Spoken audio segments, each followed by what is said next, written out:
Hello everyone, welcome back to my channel. Today we will see how to fill the henna cone. So this is the bulk paste that I've prepared. In the coming videos I'll show you how to make this paste.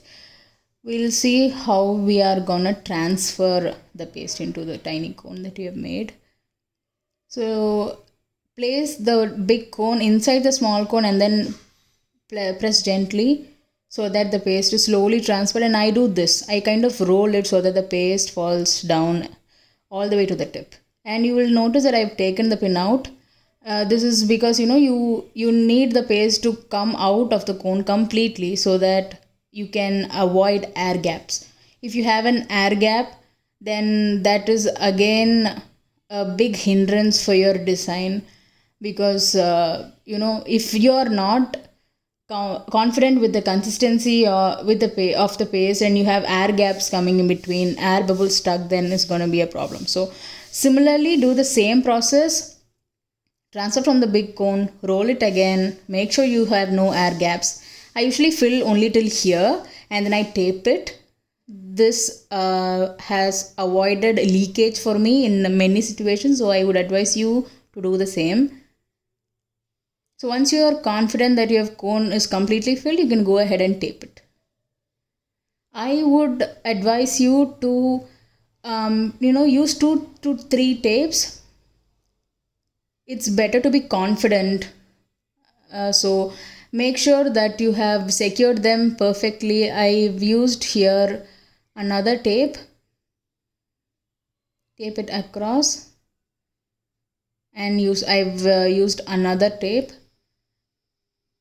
Do whatever that makes you feel confident, because in the beginning stages you would be ideally applying so much of pressure in your cones when you're just learning the pressure technique, and it is important that your tool is strong enough to withstand all that.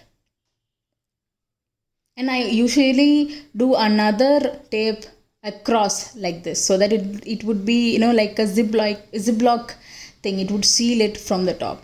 And then it was just a matter of folding the cone.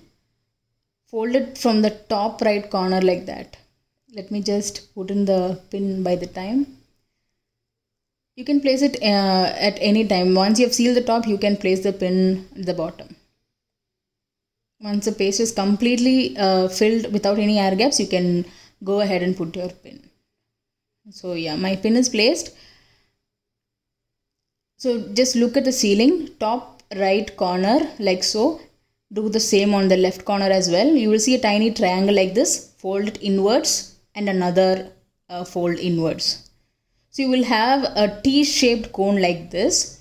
Let me secure this first. So once you have this T-shaped corner, what I usually do is I would push these edges back inside, because I feel that it would secure the top head. The top head is really critical. If this is not secure, then in the middle of your work this is gonna come off and it would be a mess everywhere. So make sure you seal the top end very nicely, especially in your beginning days. I have personally seen a lot of leakage. So yeah, then secure it once you're done. I just gave it a press. I'll just place the fat cone near to show you a size comparison. Yeah, that's it. We are done. Thank you.